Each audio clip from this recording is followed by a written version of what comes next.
लिहाजा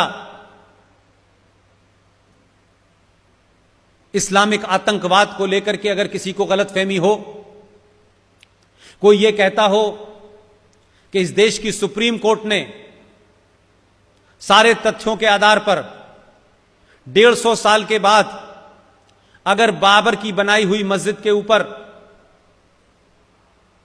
जो कुछ हुआ है, जो फैसला आया है, इसमें सुप्रीम कोर्ट की खुल के तारीफ करनी चाहिए। लेकिन जो लोग इस देश में एक बात कह रहे हैं, मेरी उनसे नाराजगी है, उनका मत है, वो कह सकते हैं, मैं उनको रोक नहीं सकता। 150 साल तक मुकदमा चलता है।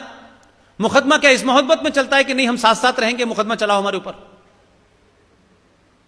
मुकदमा किसी झगड़े के कारण चलता है, और झगड़ा किसी में भी हो सकता है। अगर यह ईमानदारी थी, यह बड़ा भाईचारा था, यह बड़ी गंगा जमुना तहजीब की बात थी, तो इलाहाबाद हाई कोर्ट का फैसला तो 2010 में आ गया था। लेकिन लोगों ने कहा नहीं, मस्जिद तो वहीं बनेगी। आपने सुप्रीम कोर्ट में चैलेंज किया। अब सुप्रीम कोर्ट के फैसले के आने के बाद एक नया ड्रामा हमारे समाज में करा जा रहा है।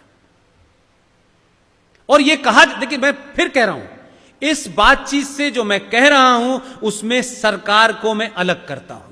सरकार संविधान की शपथ लेके बैठी है। सरकार को जो कहना है वो सरकार का काम है। यह कहा गया कि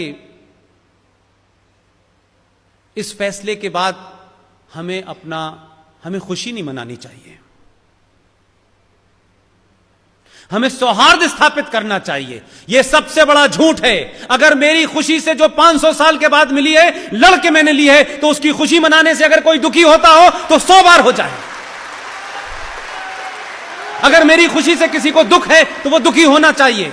यह लड़ाई 150 साल तक इसलिए नहीं लड़ी गई थी कि जब मैं जीतूंगा तो मैं इसलिए खुश रहूंगा, इसलिए मैं खामोश रहूंगा कि कुछ लोगों को दुख होगा। तो फिर इसका मतलब है कि मेरी जीत को किसी ने जीत नहीं लिया है, अपने दुख को मेरी जीत के ऊपर रखा है। तो अगर वो रखना चाहते हैं तो रखें। मैं कहता हूं इस समाज को खुल के बोलना चाहिए। हम खुश हैं कि 150 साल के मुकदमे के बाद हमने बाबर की बनाई हुई मस्जिद को ढहा करके वहां मंदिर बनना चाहिए। यह पाखंड क्यों हो रहा है? इस पाखंड का क्या मतलब है भाई? हमने तो नहीं कहा। आप तो रामनवमी के जुलूस से भी आपको तकलीफ होती है और आप उसके ऊपर भी पत्थर फेंकते हैं। तो मेरी आइडेंटिटी ऐसी आइडेंटिटी है कि मैं अगर कुछ भी करूंगा तो मुझे ही, इसलिए कि आप चिढ़ ना जाएं, तो इसका मतलब है कि आपको सीधे तौर पे नफरत है। आप चाहे बाबरी मस्जिद का मामला हो, चाहे बाबा विश्वनाथ का मामला हो, चाहे मथुरा का मामला हो। आज सौहार्द की बात की जा रही है। जब हजारों लोग मर गए, सौहार्द की बात तो उस दिन करी जानी चाहिए थी जब लोग कह रहे थे कि भाई इसको बांट दो, यहां मस्जिद भी बन जाएगी, यहां मंदिर भी बन जाएगा, बात खत्म करो, कोर्ट में मत ले जाओ। लेकिन कोर्ट में हार गए, सुप्रीम कोर्ट में हार गए, रिव्यू पिटीशन में हार गए, अब कहते हैं खुशी मत मनाओ, हम भाई भाई हैं। ये फ्रॉड क्यों है भाई? सच बात कहो ना यार। इंसान हो, इंसान की तरह बात करो। इंसान हो तो तकलीफ भी होगी और खुशी भी होगी। तो खुशी होगी तो मैं छुपाऊंगा? तो कमलेश तिवारी के मर्डर के ऊपर मुझे दुख नहीं मनाना चाहिए और किसी को जश्न मनाना चाहिए। और राम जन्मभूमि पे फैसला आएगा, सर्वसम्मति से आएगा, कोर्ट का फैसला आएगा। कोई आरएसएस के हेडक्वार्टर में या विश्व हिंदू परिषद के हेडक्वार्टर में फैसला नहीं हुआ है। इस देश की सर्वोच्च न्यायालय ने किया है। और उन 5 जजों में एक वकील भी, जज भी ऐसा था जिसका नाम जहीर था। उसके बावजूद भी मैं खुशी ना मनाऊं, यह क्या पाखंड है भाई? तो हम आज कोई गलती करेंगे तत्कालिक तौर पे, आने वाली नस्ल आपसे पूछेगी कि आप भी तो वही कर रहे हैं।